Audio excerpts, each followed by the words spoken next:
Rabbana urzuqna ilman nafi'a wa rizqan thayyiba wa amalan mutaqabbala.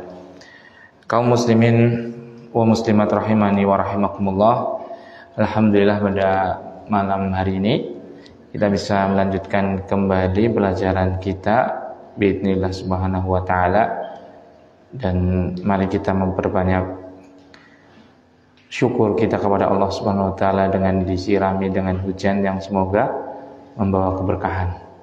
Salawat dan salam jangan lupa kita memperbanyak kepada Sayyidul Anbiya wal Mursalin Muhammad sallallahu alaihi wasallam. Jamaah rahimani wa rahimakumullah, sambil menguatkan pelajaran kita.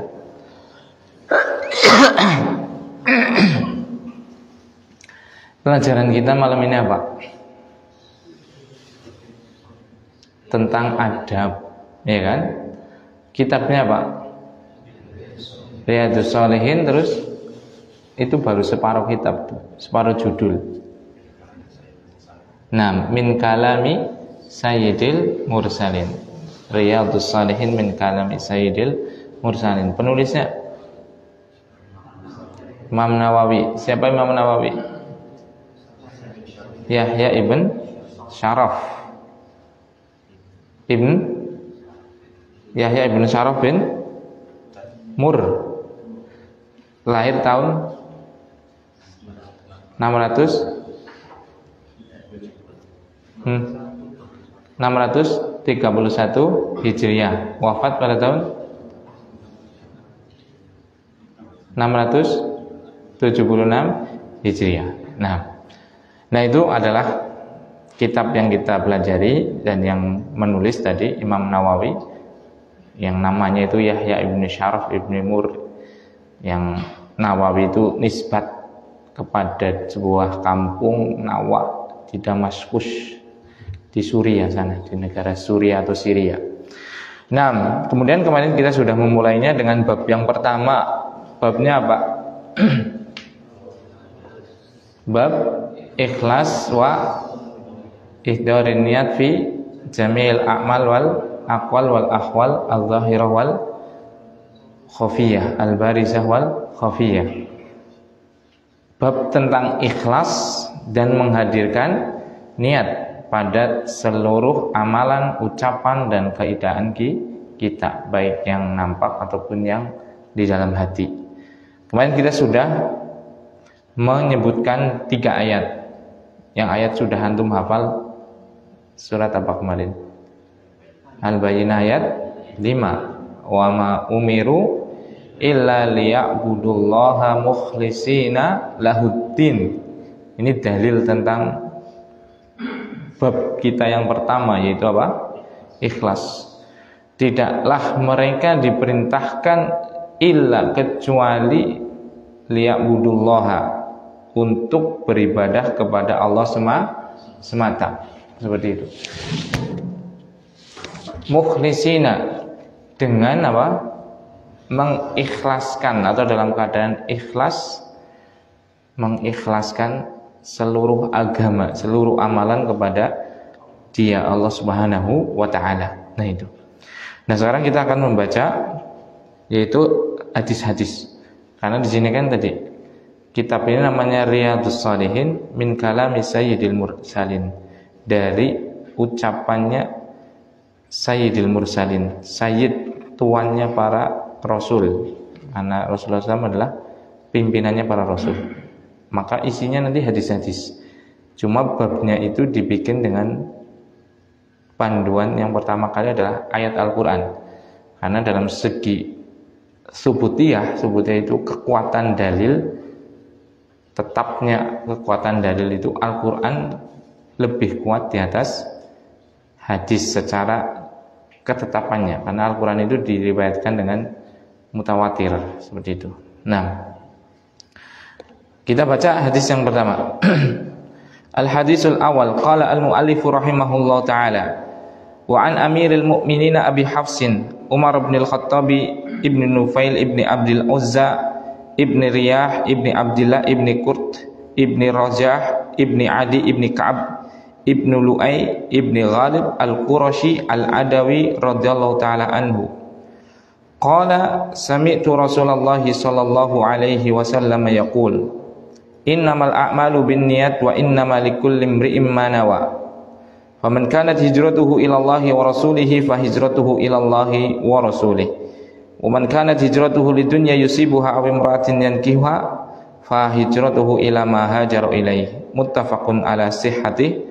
Rawahu Imam al-Muhadditsin Abu Abdillah Muhammad bin Ismail ibn Ibrahim ibn Mughirah ibn Bardisbah al-Ju'fi al-Bukhari wa Abul Husain Muslim ibn Hajjaj ibn Muslim al-Kushairi an-Naisaburi fi sahihaihi ladaina huma asahul kutub al-musannafah. Hadis pertama ini diriwayatkan dari An Amiril Mukminin, dari Amiril Mukminin. Amir itu pemimpin.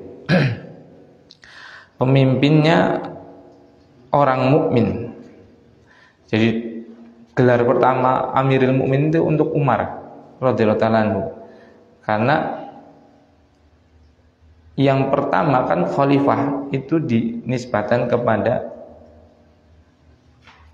Abu Bakar. Kan khalifah pertama kan Abu Bakar. Rasulullah SAW wafat, kemudian di kepemimpinan kaum muslimin yang memutuskan perkara kaum muslimin adalah Abu Bakar. Khalifah itu pengganti. Khalifatul Rasul, makanya disebut Khalifatul Rasul. Penggantinya Rasulullah sallallahu alaihi wasallam. Kemudian Abu Bakar wafat, maka diganti dengan Umar, ya kan? Ganti apa tadi? Khalifah. Berarti khalifatir Rasul, ya kan? Nah, coba nanti kalau Umar radhiyallahu taala anhu wafat, jadinya apa? Khalifatir Rasul, ya kan? Kalau Utsman wafat, penggantinya Utsman. Khalifati ar-Rasul. Ali, khalifati ar-Rasul.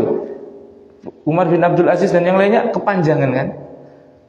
Maka dari situ diambil nama Amirul Mukminin, pemimpinnya kaum muslimin jadinya. Makanya yang pertama adalah Umar radhiyallahu taala anhu. Setelahnya jadi itu. Kalau Abu Bakar Khalifatul Rasul sebagai penerus atau penggantinya Rasulullah sallallahu alaihi wasallam. Tapi nanti kalau begitu terus coba khalifati itu panjang banget kan? Jadi namanya Amirul Mukminin. Nah, itu yang pertama kali dapat gelar adalah Umar bin Khattab radhiyallahu taala anhu. An Amirul Mukminin Abi Hafsin. Amirul Mukminin berarti dia adalah gelarnya. Abi Hafsin adalah kunyahnya, nama yang diawali dengan bapak atau ibu. Abu itu bapak. Abi Hafsin berarti bapaknya Hafs. Umar Ibnul Khattab, namanya Umar. Ibnul Khattab, bapaknya namanya Al-Khattab. Ibnu Nufail berarti mbahnya Nufail. Ibnu Abdul Uzza, Ibni Riyah, Ibni Abdillah, Ibni Qurt, Ibni Raza, Ibni Adi, Ibni Ka'ab, Ibni Lu'ay, Ibni Ghalib al-Qurashi al-Adawi. Sebagaimana sudah kita pernah jelaskan dahulu. Apa yang pernah dijelaskan? Bahwasanya orang Arab itu sangat memperhatikan apa? Nasab. Sehingga tadi nanti akan ada rasa persaudaraan yang lebih kuat karena tadi mengetahui nasabnya, gitu kan? Misalnya lagi safar, lagi merantau gitu ya, ke Jakarta. Ketemu misalnya bahasa lama. Jebulannya sedulur dewek ya. Kok anaknya siapa sih? Nyong kiye. Oh, sekarang kiye gitu. Ketemu nang kene kan seperti. Ketemu di silsilah mungkin ke Mbah Buyutnya atau Mbah Canggahnya atau Warengnya seperti itu. Uduk-uduk lawang, gantung cibur. Kalau kita kan nggak memperhatikan itu, sudah mulai punah. Bahkan orang Jawa itu kakek lah sudah itu, mbah buyut itu sudah jarang yang hafal, ya kan? Sehingga tidak tahu mana saudara-saudaranya itu nggak tahu. Akhirnya kan otomatis ukhuwahnya akan menjadi apa? Berkurang. Maka dari itu penting untuk menjaga nasab. Arep jenengan arep bubu kalau ini bocah niku critakna. Bapak kowe lagi jenenge misalnya Budi, Bapak Budi. Lah mbae kuwi jenenge Pak apa? Pak Karta, ya kan? Wis mulai dhuwure mulai kejawen itu kan, mulai Jawa. Nah, buyute jenenge Kertawirya, ya kan? Canggahe jenenge apa? Kertawijaya, gitu.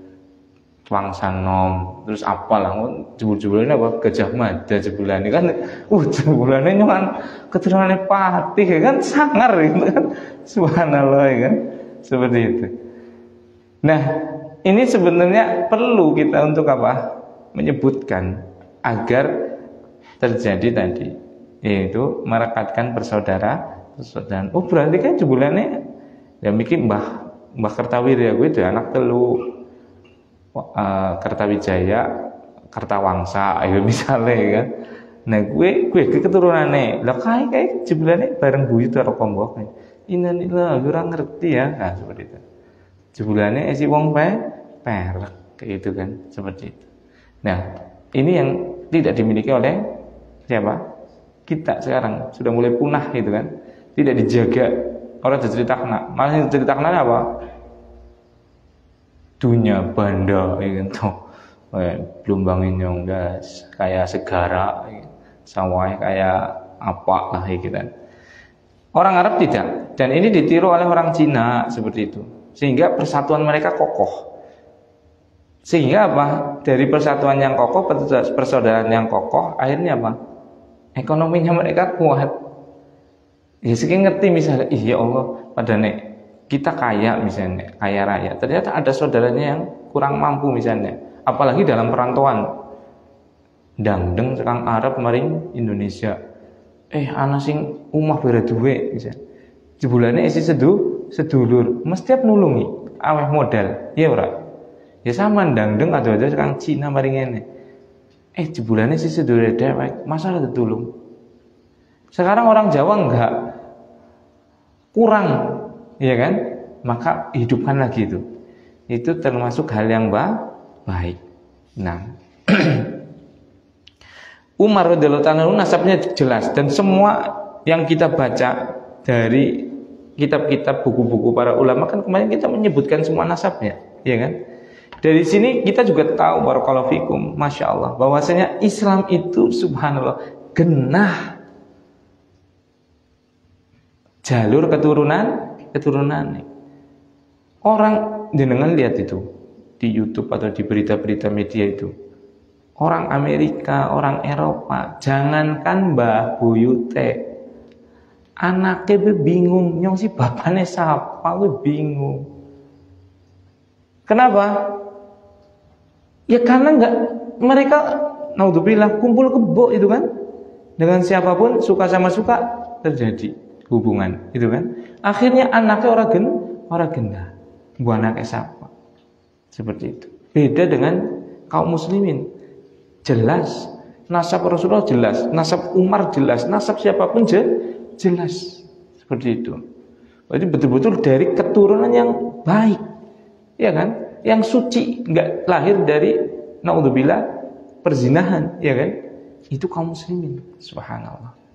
Nah, Umar Ibnul Khattab radhiyallahu ta'ala anhu itu ibunya namanya apa? Hantamah.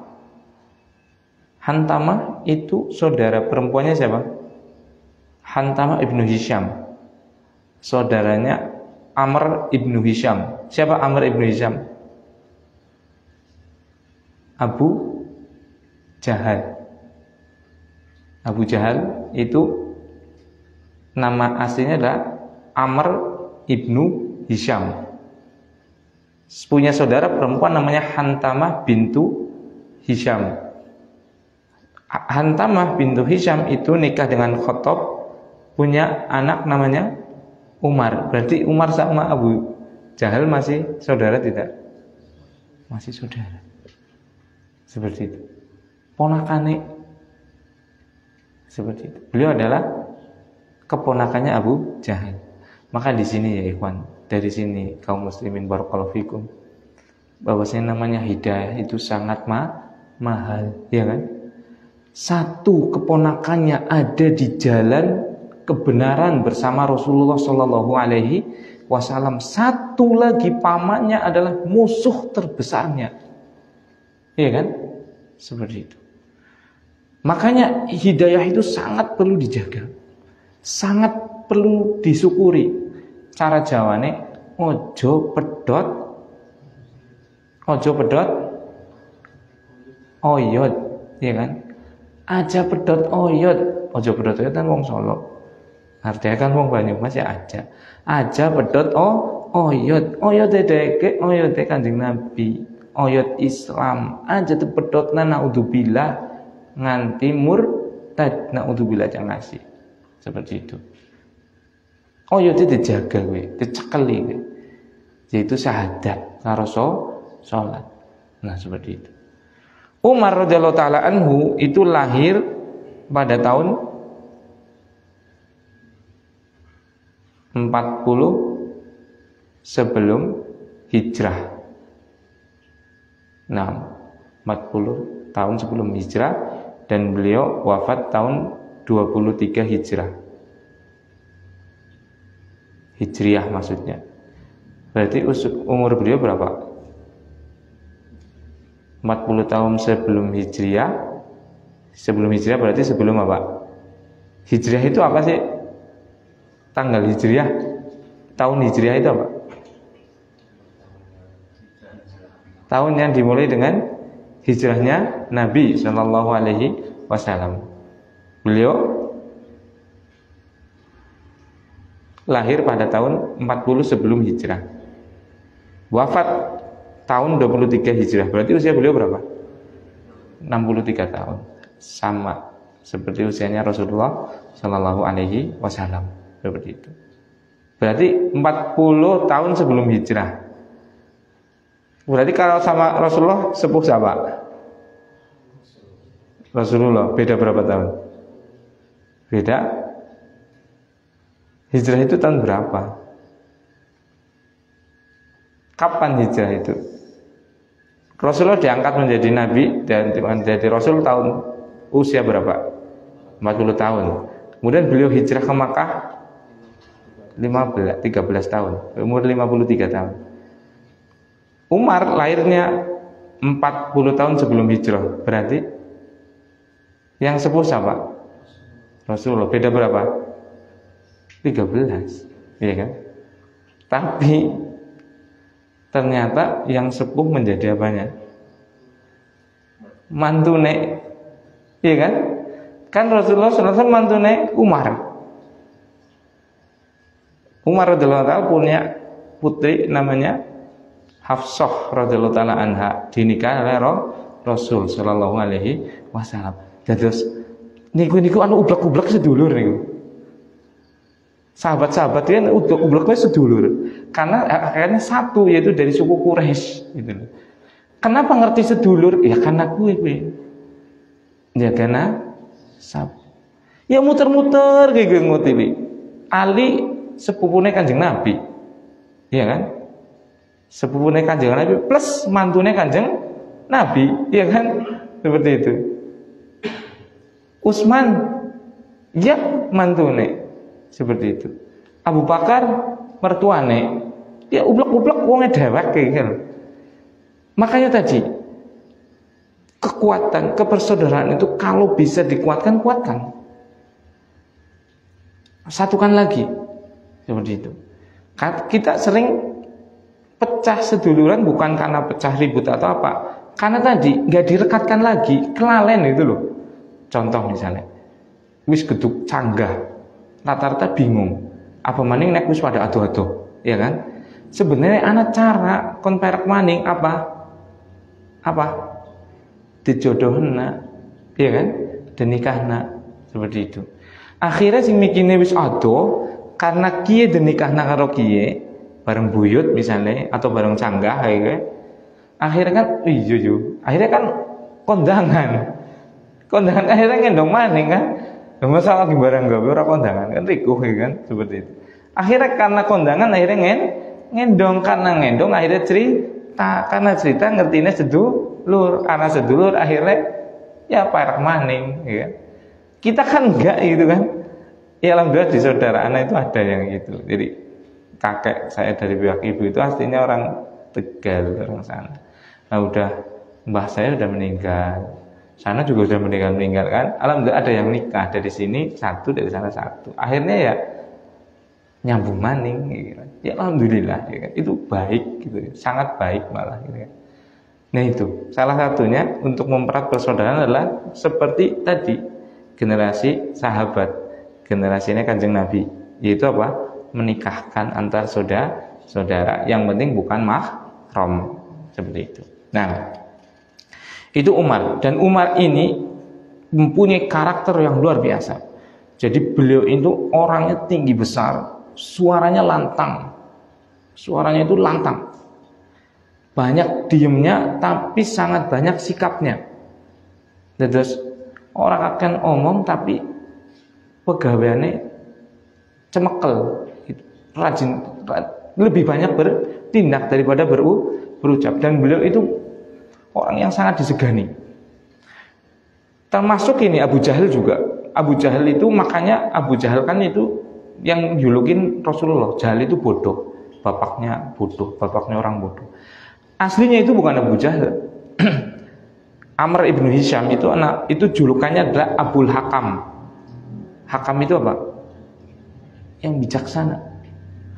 Abul Hakam itu karena itu Abu Jahal itu orangnya cerdas sekali dan sangat bijaksana dalam mengatur. Ya, mereka pemimpin. Rasulullah itu keluarga bangsawan seperti itu. Nah, tapi karena nggak masuk Islam dilakopi dengan Abu Jahal. Ya ada kisahnya seperti itu. Nah,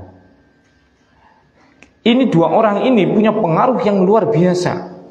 Makanya Rasulullah SAW sampai berdoa kepada Allah, Allahumma a'izzal Islam bi hadaini rajulaini.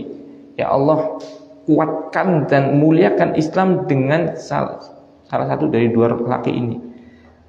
Itu apa? Amr ibn Hisham, itu siapa? Abu Jahal dan Umar ibn Khattab. Karena memang punya pengaruh luar biasa. Akhirnya Allah Subhanahu wa taala memilih siapa? Umar ibn Khattab seperti itu. Dan beliau itu kata Rasulullah Sallallahu Alaihi Wasallam itu beliau menyebutkan salah satu fadilahnya Umar ibn Khattab itu ya ikhwan barakallahu fikum. Tolong pintunya ditutup ya, dibiasakan kalau masuk. Nah, kalau beliau lewat di satu jalan, bayangin ikhwan, imannya itu seperti apa ini? Setan itu cari jalan lain coba. Subhanallah kan. Kalau kita kan setan itu sampai masuk ke darah-darah kita mungkin ya. Ngerubungi ini kan. Ini setan tahu Umar mau lewat situ sudah lari duluan. Kok bisa seperti itu? Karena keimanannya yang luar biasa. Makanya beliau oleh Rasulullah SAW diberi nama Al-Faruq, ya kan? Jadi dengan pernah mireng Masjid Al-Faruq misalnya itu kan. Itu kan julukannya siapa? Umar Al-Faruq. Apa Al-Faruq? Daripada Faroko. Faroko itu yang membedakan, yang membelah, yang memisahkan. Yang memisahkan antara al-haq dan al-batil, yang membedakan antara yang benar, yang hak dan yang batil, yang salah, antara tauhid mengesahkan Allah dan antara syirik menyekutukan Allah Subhanahu wa taala. Seperti itu. Makanya setelah Umar radhiyallahu taala anhu masuk ke Islam, subhanallah.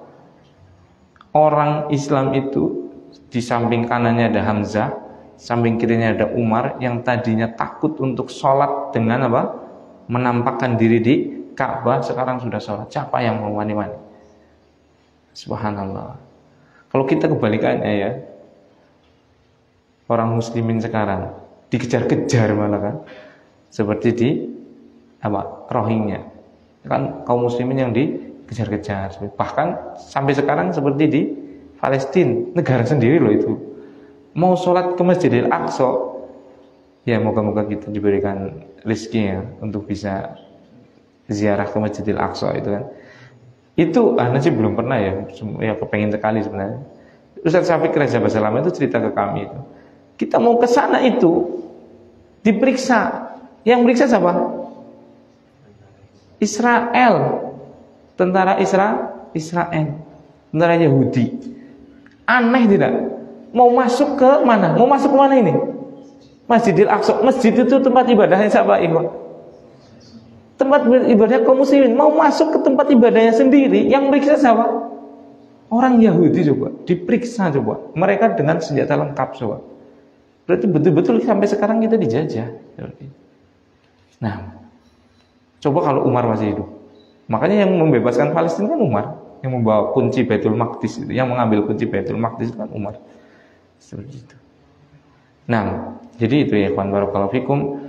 Umar ibn Khattab itu adalah seorang sahabat yang luar biasa jasanya terhadap Islam dan keutamanya luar biasa. Sampai-sampai tadi setan aja takut sama beliau.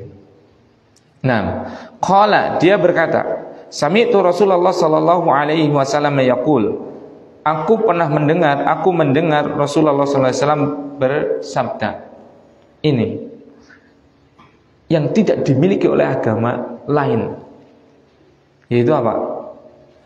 Agama kita, yaitu agama Islam, itu jelas bersanad. Al-Qur'annya, hadisnya jelas sampai ke Rasulullah sallallahu alaihi wasallam.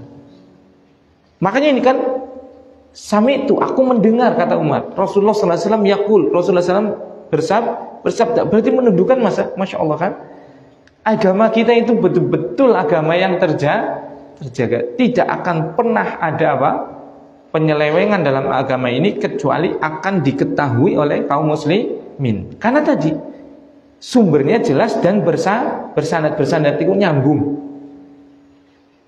Misalnya mungkin Kanjeng Nabi kan mucal teng sahabat mucal teng tabiin mucal teng tabiin mucal teng imam terus dugun niki ngasih kula mucal jenengan. Niki kan kula wonten sanad niki. Iya kan? Ada sanadnya. Sampai kepada Rasulullah sallallahu alaihi wasallam. Cuma nek disebutna sanade kan panjang banget. Ya disebutane tadi sing perak bae lah langsung dipedhot. An Amirul Mukminin Umar ibn Khattab radhiyallahu ta'ala anhu qala sami'tu Rasulullah sallallahu alaihi wasallam yaqul. Subhanallah. Ini yang tidak ada dimiliki oleh setiap agama, enggak ada. Mana itu perkataannya Isa bin Maryam? Mana riwayatnya coba? Siapa coba? Bukunya mana coba? Tapi kita mengatakan bahwasanya itu hadis Nabi sallallahu alaihi wasallam sangat mudah mencari silsilahnya, ya kan? Sangat mudah mencari sambungan mata rantainya. Coba aja dibuka Sahih Bukhari, coba aja buka Sahih Muslim, seperti itu. Nah, berarti ini keistimewaan agama kita. Mungkin jenengan itu yakin jenengan itu di atas jalan yang benar, di atas agama yang hak, yaitu agama Islam. Nah, kata beliau, innamal a'malu binniyat. Sungguh setiap amal itu tergantung dengan niatnya. Nah, dari sini barakallahu fikum. Enggak sah. La yujadul amalu illa binniyatin. Tidak ada yang namanya amal dianggap kecuali harus ada niat. Makanya tadi judulnya adalah wa ihdorun niat, ya kan? Ikhlas dan menghadirkan niat. Makanya ini yang membedakan antara satu ibadah dengan ibadah yang lain. Jenengan tadi sholat kalau nggak niat nggak sah. Jenengan tadi wudhu kalau nggak niat nggak sah. Jenengan haji umroh kalau nggak niat nggak sah. Jenengan puasa kalau nggak niat nggak sah. Seperti itu. Harus niat seperti itu. Dan niat ini juga yang membedakan nanti antara kebiasaan dengan ibadah. Contoh. Nah ini penting sekali. Ini sangat penting. Kalau jenengan paham itu luar biasa. Jenengan setiap detik akan menjadi nilai ibadah. Contoh adalah misalnya duduk jagong. Jagong itu adalah perkara kebiasaan, adat. Hukumnya mubah niku 0 gampangane. Dosa nggih mboten, angsal pahala nggih mboten. Jenengan grok nyanggrok gitu. Ya 0. Tapi kan eman-eman. Nggih mboten. Angger ada perbuatan kok enggak bernilai ibadah, enggak dapat pahala. Eman-eman mboten. Nek jagong mungkin sedela, nek tilem tidur. Jenengan tidur lama kan? Misalnya jam 9 sampai jam 4. Berarti sekitar 7 jam misalnya. Jenengan keker bae. Turu. Dosa mboten? Dosa mboten? Mboten. Entuk pahala mboten? Mboten. Iya kan? Eman-eman mboten? 7 jam loh. 7 jam 0. Priwe carane kon entuk pahala? Kepriwe sedulur? Niat. Makane ndonga bismika Allahumma amutu wa ahya. Iya kan? Moga-moga turu ki esuk bisa tangi kasih salat subuhan nang masjid. Nek kayak ki berarti 7 jam berpahala ngleker lho. Bungkrek. Entuk pahala subhan. Tapi kalau tadi yang ngantuk gedebluk paling kamar blek turu, ya wis nggak dapat pahala, nggak juga dosa. Seperti itu. Kan eman-eman, iya enggak? Padahal yang seperti ini itu lebih banyak daripada ibadah yang asli, ibadah yang murni. Sholat kan cuma 5 kali. Jangan kerja, ya mangkat tok. Nyomat kerja lah, mangkat bali enggak jenenge kayak gue. Oleh pahala ora? Oleh pahala mboten? Mboten. Kepriye oleh pahala? Bagaimana biar dapat pahala? Niat bismillah. Nyari rezeki sing halal, ngembani anak bojo. Nah, seperti itu. Kalau cuma berangkat pagi, pulang sore, entuk duit, dapat duit? Dapat. Dapat pahala? Enggak dapat. Karena enggak ada niat, harus ada niat. Padahal jam kerja normal standar berapa? 8 jam. Belum jam mubah. Roli nilai apa? 0. Belum jam turu 0. Mangan orang niat 0. Nginum orang niat 0. Jagongan orang niat 0. Apa maning? Mlaku-mlaku orang niat 0. Apa-apa 0. Sing nilainya apa? Salat tok. Padahal salat tanggal 5 menitan, ping 5 selama menit, lang setengah jam acan. Padahal jenengan waktunya 4 jam. Ada. Ya mbok sekupret mbok. Sekukuireng. Maka dari sini barakallahu fikum Bapak-bapak, Ibu-ibu, hadirkan niat dalam setiap apa? Amal kita, ucapan kita, tindakan kita, keadaan kita, baik yang nampak ataupun yang tidak nampak. Jenengan lagi minum kopi kula si panas setiap tak kunjuk. Sing ngebul-ngebul ya. Minum kopi, seruput seger. Dapat pahala enggak? Dapat pahala enggak? Enggak dapat. Dapat dosa enggak? Enggak dapat. 0 maning. Padahal jagongan ngopi minum kopi karo tanggane 2 jam setengah. 0. Kepriwe carane? Ya diniati. Bismillah nginum kopi, nggo ngapa? Nggo mensyukuri nikmatnya Gusti Allah, seruput, Masya Allah. Sing disebut Gusti Allah. Seruput, alhamdulillah. Seruput, subhanallah. Enak temen ki sing kabeh sapa sih? Bok sapa ya. Bok sarwen apa bok sapa ya.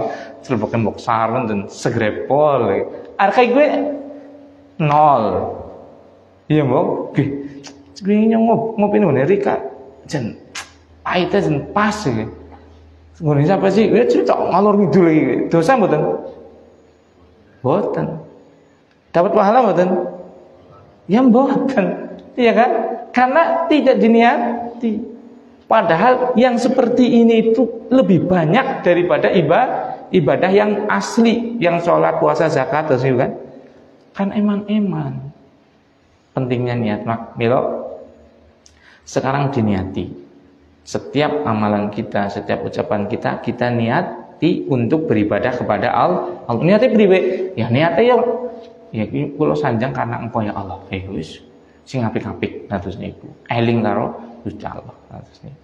Nah, niku. Wa innamal likulli imri'in ma nawa, dan setiap orang itu akan mendapatkan apa yang dia niatkan. Nah itu. Makanya misalnya miki jenengan kerja belum jam.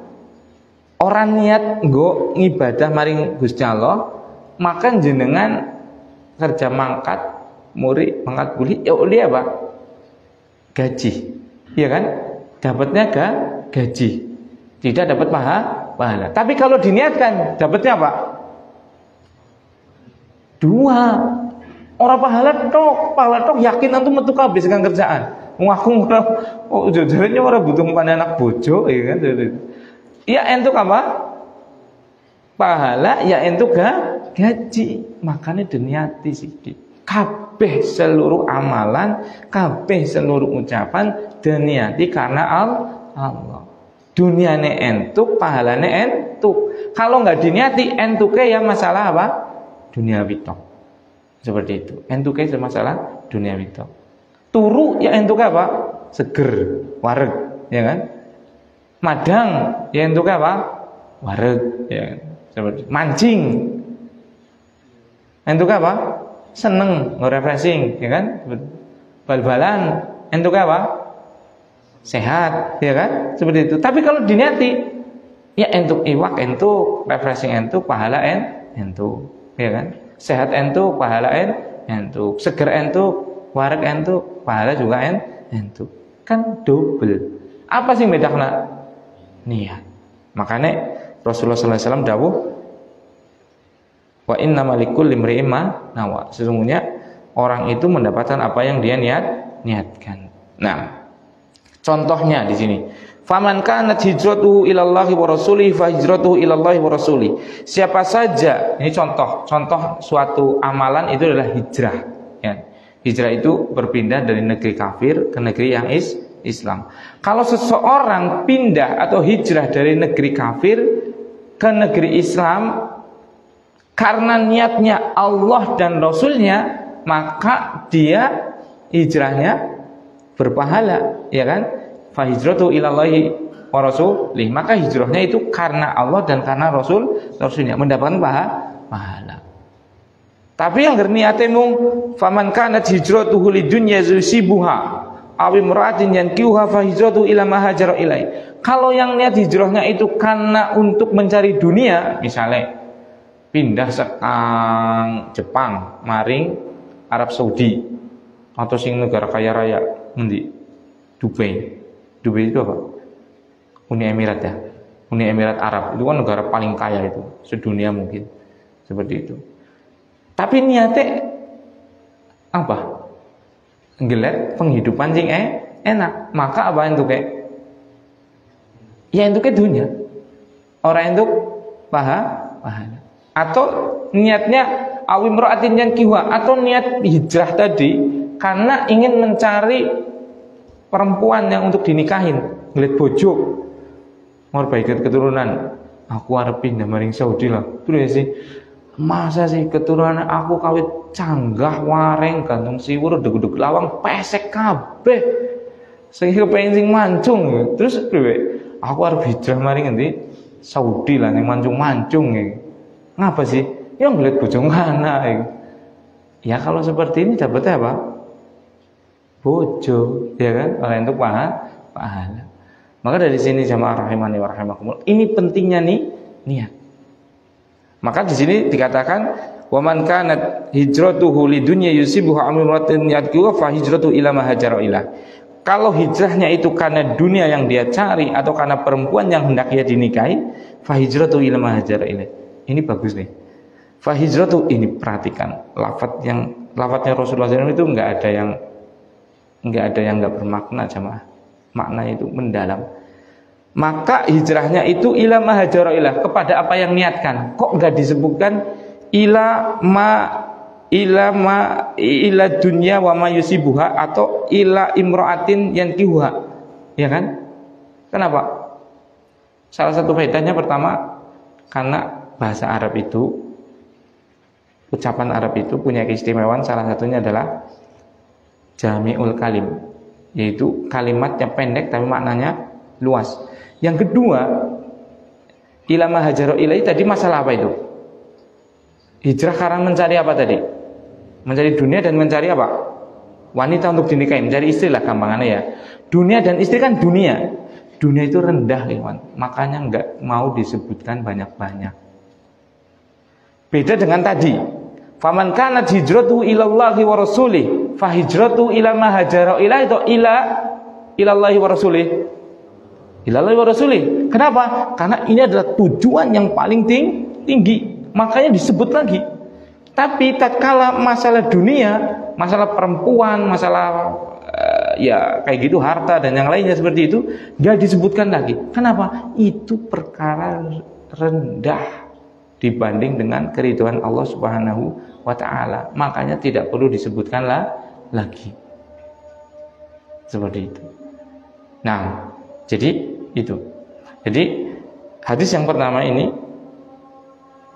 diriwayatkan oleh siapa? Umar Ibnul Khattab radhiyallahu taala anhu. Dan hadis ini menjelaskan kepada kita bahwasanya wajibnya niat dalam suatu amalan agar bisa bernilai ibadah, agar bisa mendapatkan pahala. Dan orang itu akan mendapatkan apa? Sesuai dengan apa yang dia niatkan. Dan dunia itu sangat rendah, maka carilah yang jauh lebih tinggi dari, yaitu apa?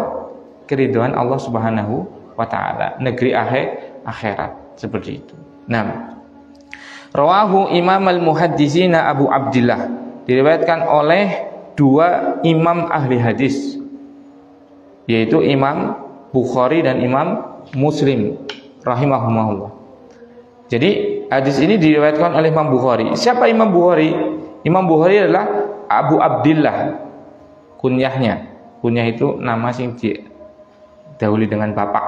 Misalnya bapak kayak Abdurrahman, Abu Abdurrahman. Neng Indonesia kan ya, jadi dua anak jenenge Budi, bapaknya jenenge Kamto misalnya. Kan nyeluk Kamto, ya wis tua, dijuluk Kamto kurang sopan ya kan. Akhirnya jeluk apa? Maksudnya jeluk Albert. Kan nggak mungkin ngelomboni, ya kan? Akhirnya jeluk kayak bapaknya Budi ada ngendi. Nah, seperti itu kan. Nah, itu. Kemudian di sini Imam Bukhari itu namanya Muhammad ibni Ismail, bapaknya namanya Ismail, ibni Ibrahim, ibni al-Mughirah, ibni al-Barjifah, al-Ju'fi al-Bukhari. Itu jelas lagi kan nasabnya? Nggak ada yang nggak jelas nasabnya imam-imam kita, jemaah. Berarti menunjukkan mereka adalah orang-orang yang betul-betul bukan lahir di dunia ini dari hal-hal yang naudzubillah, perzinaan dan yang lainnya, ya kan? Buktinya jelas sekali nasabnya seperti itu. Tadi Al-Bukhari lebih dikenal dengan Al-Bukhari. Bukhari itu bukan nama. Bukhari itu nisbat ke suatu daerah namanya Bukhara. Sampai sekarang masih ada. Bukhara itu di negara sekarang Uzbekistan. Seperti itu. Daerah Uzbekistan itu termasuk Asia mana? Asia Tengah apa Asia Kecil? Daerah situlah. Afghanistan, Uzbekistan, nanti ke utara lagi ke Rusia. Seperti itu. Nah, Al-Ju'fi itu nisbat kepada raja namanya Yaman Ju'fi. Jadi Mughirah itu berarti siapa? Buyutnya ini. Kan dulu kan, ini kan Bukhara Uzbekistan kan jauh dari Mekah Madinah kan. Kan otomatis belum mengenal Islam. Setelah mengenal Islam, yang mengenal Islam dari nasabnya Imam Bukhari yaitu mbah buyutnya dulu. Namanya Mughirah. Mughirah itu masuk Islam karena atau di tangan atau atas bantuan Yaman Al-Ju'fi. Makanya tadi Imam Bukhari ada nama Al-Ju'fi-nya, ngeling-eling nyong kue ganu Islam karena sebab Allah jelas hidayah lewat perantara sinten Yaman Al-Ju'fi itu. Seperti itu, mbah nyong, mbah buyute. seperti itu. Nah itu. Nah kemudian Imam Bukhari ini lahir pada tahun berapa? Ada yang tahu? Nggak tahu ya? Tahun 190. Tahun berapa?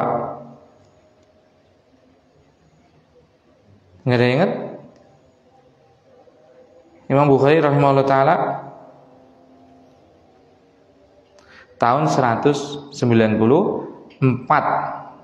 dan wafat tahun 256. Jadi umurnya sekitar 62 tahun. Seperti itu. Ya, hampir sama kayak Kanjeng Nabi sallallahu alaihi wasallam. Dan beliau itu waktu kecil bapaknya udah meninggal dan waktu kecilnya buta. Dan ibunya itu berdoa terus agar Allah Subhanahu wa taala menyembuhkan sakit butanya tadi. Maka pada suatu malam beliau bermimpi dan ketemu dengan Khalilur Rahman. Siapa Khalilur Rahman? Bukan. Nabi Ibrahim alaihis salam. Seperti itu. Ketemu dan Nabi Ibrahim berkata kepada ibunya ini, yaitu raddallahu basarah. Allah mengembalikan penglihatannya dia, penglihatannya Bukhari tadi, Muhammad tadi namanya ya. Seperti itu. Akhirnya sembuh. Dari sini kita bisa mengambil pelajaran ya, ikhwan. Kita itu kadang lalai dari doa, tapi sudah lebih sering berputus asa. Ya tidak? Urip susah. Pahal angel. Nyuruh keturunan urung duwe, urung apa. Tapi kurang donga. Ini Imam Bukhari rahimahullah ta'ala, beliau apa? Sakit, bahkan buta matanya waktu kecil, tapi ibunya itu tidak patah semangat, berdoa. Dan doa ibu itu luar biasa, mustajab insyaallah. Akhirnya disembuhkan. Imam Bukhari rahimahullah ta'ala itu sangat cerdas, sangat barokah, ya kan? Tadi bukunya ini termasuk buku yang diterima oleh seluruh kaum muslimin, ya kan? Salah satu sebabnya apa? Bapaknya Ismail, kayak kan Muhammad bin Ismail. Bapaknya Ismail itu mengatakan apa? Wallahi la a'lamu min mali min haramin wala min syubhatin. Demi Allah, aku nggak tahu yang di hartaku ini ada yang haram dan ada yang syubhat. Nggak ada itu. Semuanya adalah apa? Halal. Yang syubhat aja, syubhat itu ya antara haram antara riba, para genah itu. Langka. Subhanallah. Maka dari sinilah pentingnya kita menjaga apa? Kehalalan apa yang masuk kepada darah daging kita untuk mendapatkan keberkahan.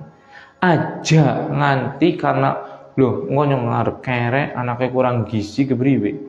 Akhirnya hanya untuk menghidupi, memberikan gizi, memberikan fasilitas kepada anaknya, akhirnya mencari berbagai macam harta, berbagai macam cara, korupsi, ngelomboni, ngadali, ngapusi, pada bahaya.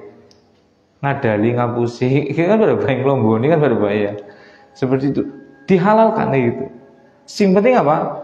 Bisa memberikan fasilitas kenyamanan bagi anak-anaknya. Jangan.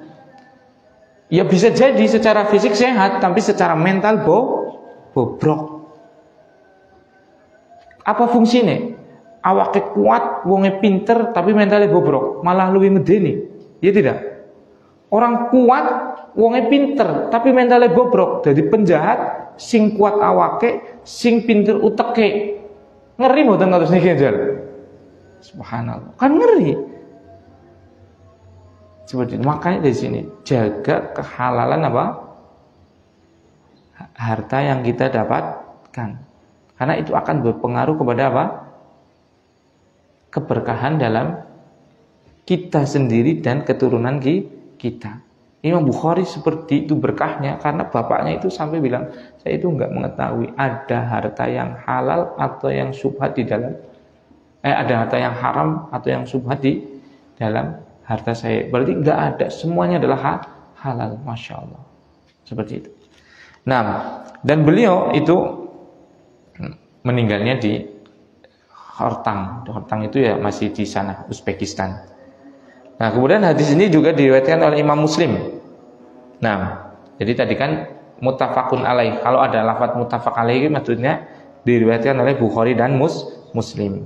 Nah, Imam Muslim itu tadi namanya adalah Muslim Ibnul Hajjaj.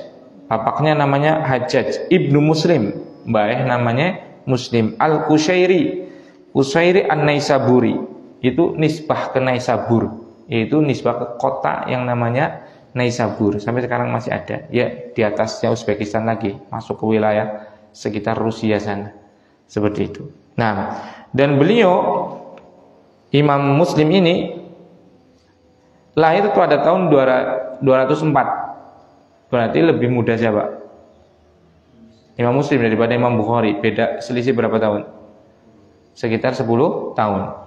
204 dan beliau wafat pada tahun 261. Berarti mempunyai usia sekitar 57 tahun. Seperti itu. Nah, kitab beliau yaitu Sahih Muslim ini adalah kitab tersahih setelah Al-Quran dan setelah Sahih Bukhari. Kalau kitab Bukhari itu kitab tersahih setelah Al-Quran. Seperti itu. Yang paling sahih itu berarti paling ilmiah lah, seperti itu. Paling tepat, paling benar, seperti itu. Nggak ada kitab yang paling otentik, paling benar, paling tepat di atas muka bumi setelah Al-Quran kecuali Sahih Bukhari kemudian Sahih Muslim, seperti itu. Dan Imam Muslim ini muridnya sama Imam Bukhari, seperti itu. Dan beliau wafat itu karena kayak gini. Pada saat mudzakarah itu ya belajar seperti itu, saling murojaah seperti itu, lempar mudzakarah itu, lempar pertanyaan seperti itu agar saling mengingatkan gitu. Itu ada satu hadis yang beliau nggak paham. Akhirnya apa? Beliau mencari dalam kitab, beliau pulang ke keluarganya, kemudian beliau masuk kamar dan bilang, jangan masuk ke kamar ini. Karena beliau mau mencari hadis tadi. Beliau nggak paham seperti itu kan, mau mencari hadis tadi. Kemudian ada yang mengetuk pintu kamar tadi dan berkata, ini ada kurma hadiah, ada yang ngirim hadiah kurma. Nah akhirnya ya nggak apa-apa, silahkan masuk, kurmanya dibawa ke situ. Nah kemudian beliau saking sibuknya tadi bahas hadis, beliau sambil disuapin kurma. Ya karena orang kalau sudah kesengsem itu kelalen segalanya. Karena saking sibuknya dengan mencari itu, ya disuapin, ya di dahar, disuapin di dahar. Kebanyakan. Lah sing nyuapin ya Arab sedarani salah ya orang salah. Lah wong teksi purun, ya kan? Disuapin masih mau kan berarti masih purun, kan? Yang ini karena sebenarnya, masya Allah sudah kesengsem itu loh. Orang kalau sudah kesengsem terhadap sesuatu itu lupa segalanya. Akhirnya kebanyakan kurma itu, dan kata sebagian para ahli sejarah itu mengatakan beliau wafat karena sebab ini. Sebab makan kurma bukan karena hobi makan jamaah, tapi karena gak sadar dikasih makan. Karena beliau lagi asik sekali dengan, sibuk sekali dengan mencari hadis seperti itu. Nah ini yang bisa saya sampaikan. Semoga bermanfaat bagi kita semua. Coba lihat itu. Dan tadi membaca tentang sejarah biografinya Bukhari ya Ikhwan ini. Makanya kalau ada yang sering bertanya itu kan, Ustaz bagaimana kita semangat ibadah dan yang lainnya itu kan, itu banyak. Salah satunya itu ya, salah satunya baca biografi para ulama, para sahabat. Anak tadi baca Ikhwan, itu Imam Bukhari itu setiap waktu sahur itu waktu sebelum fajar, sebelum subuh. Itu beliau setiap pagi itu membaca antara sepertiga sampai setengah Sepertiga sampai setengah apa? Quran, bukan sepertiga atau setengah halaman, itu antum itu ya. Sepertiga atau setengah halaman itu kan antum itu kan. Beliau itu setiap sebelum subuh itu membaca Al-Quran sekitar sepertiga sampai setengah Al-Quran. Subhanallah. Berarti antara 10 juz sampai 15 juz. Makanya setiap 3 hari khatam. Setiap 3 hari subuhan, mau subuhan itu sudah khatam. Ini paginya ikhwan. Siangnya setiap hari khatam. Terus orang kerja, terus ini dan itu. Kenapa ikhwan coba? Kenapa coba? Hah? Seberkah-berkah waktu maca Quran sekang esuk geduk sore bisa ora? Seberkah-berkah waktu. Kenapa coba? Karena Al-Quran sudah nyatu dengan dirinya. Iya tidak? Kalau masih cuma membaca, apalagi bacanya Bismillah, itu seperti itu. Seminggu rung hatam lah, ya kan? Ini karena sudah nyatu, akhirnya apa? Tadi bacanya bisa cepat dan tepat, karena sudah nyatu Al-Quran dengan dirinya. Subhanallah. Mau dia baca apapun, dia masih tetap bisa melafadzkan Al-Quran dalam hatinya, seperti itu kan? Subhanallah. Kita di mana dari mereka? Coba. Kapan kita terakhir khatam Quran? Gak usah dijawab. Tapi ditobatin itu jenengan ya. Tobat. Cepet-cepet maca Quran. Seperti itu. Kapan ya jalan terakhir maos Quran? Khatam Quran lah. Mungkin maos saya sering ya. Kapan ya jalan terakhir khatam Quran? Usman sewengi sholat khatam Quran. Ya itulah para ulama-ulama kita, para salafus saleh kita. Nah, ini yang bisa saya sampaikan. Mohon maaf kalau ada tutur kata yang kurang berkenan. Nakhtatim bi doa kafaratul majlis. Subhanakallahumma wa bihamdika asyhadu alla ilaha illa anta astaghfiruka wa atubu ilaik. Assalamualaikum warahmatullahi wabarakatuh.